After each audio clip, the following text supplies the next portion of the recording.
1948 హైదరాబాద్. ప్రపంచంలో అత్యంత సంపన్నుడిగా పేరు పొందిన ఒక మనిషి ఉండేవాడు. ఆయన సంపద నేటి లెక్కల ప్రకారం 17 లక్షల కోట్ల రూపాయలు.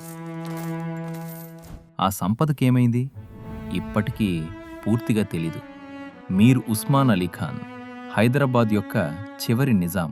1911లో సింహాసనం అధిష్ఠించారు. 37 సంవత్సరాలు ఆ నగరాన్ని పాలించారు. 1937లో టైమ్ మ్యాగజైన్ ఆయన్ని కవర్ పేజ్ మీద పెట్టింది, వరల్డ్స్ రిచెస్ట్ మ్యాన్ అనే కాప్షన్తో. అది కేవలం టైటిల్ కాదు, అది నిజం.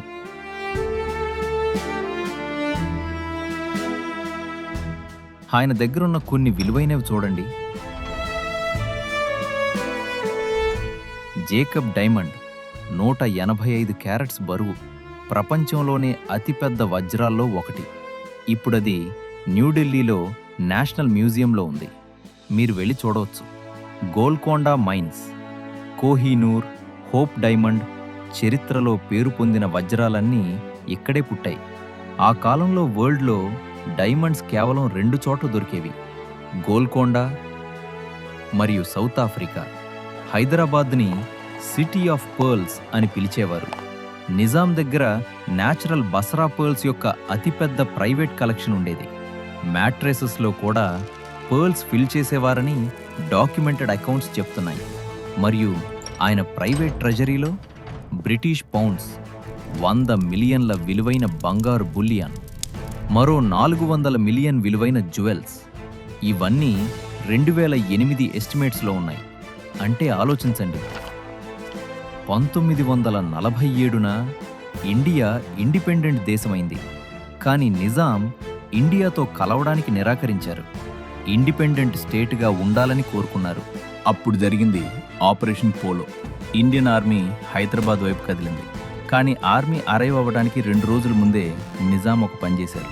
లండన్లో నేషనల్ వెస్ట్మిన్స్టర్ బ్యాంక్లో హైదరాబాద్ స్టేట్ అకౌంట్ నుంచి 10 లక్షలకు పైగా British pounds Pakistan high commissioner Habib Ibrahim Rahimtoola యొక్క అకౌంట్కి ట్రాన్స్ఫర్ చేశారు. ఒక ఫ్లైట్లో 45 లక్షల బ్రిటిష్ పౌండ్స్ కరెన్సీ నోట్స్తో నిండిన పెద్ద వుడెన్ బాక్స్ పంపారు.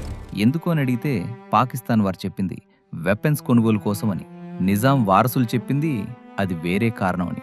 నిజం ఏమిటో కోర్టు డిసైడ్ చేసింది. 2019 London, UK high court of England and Wales. ఒకవైపు ఇండియా మరియు నిజాం యొక్క 2 మనవళ్ళు, మరొక వైపు Pakistan.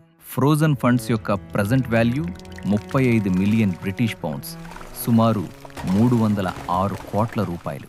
Judge Marcus Smith ruling ఇచ్చారు. పాకిస్తాన్స్ క్లెయిమ్ తప్పు అని నిరూపణైంది.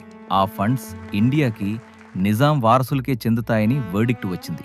70 సంవత్సరాల తర్వాత నిజాం మరణించారు 1967లో హైదరాబాద్లోనే.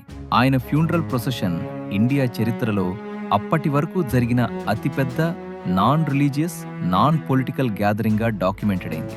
మిలియన్స్ ఆఫ్ పీపుల్ వీధుల్లో వచ్చారు, చివరి నివాళి అర్పించారు. కానీ ఆయన తర్వాత ప్యాలెసెస్ లూటెడ్ అయ్యాయి. రాయల్ ట్రెషర్స్ హైదరాబాద్ యొక్క స్ట్రీట్ మార్కెట్లో సెల్ అయ్యాయి. 8వ నిజాం ఆ అన్నీ చూసి డిసిల్యూజన్డ్ అయి ఆస్ట్రేలియాలో ఒక షీప్ ఫామ్కి వెళ్ళిపోయాడు.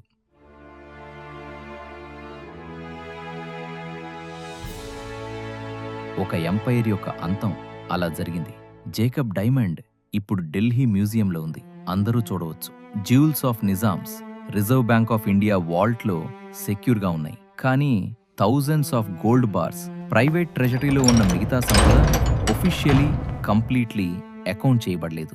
ఇది ఫిక్షన్ కాదు, ఇది ఫ్యాక్ట్. మీకు ఈ కథ నచ్చిందా? సబ్స్క్రైబ్ చేయండి, బెల్ ఐకాన్ తప్పకుండా ప్రెస్ చేయండి. తదుపరి రహస్యంతో మళ్ళీ కలుద్దాం.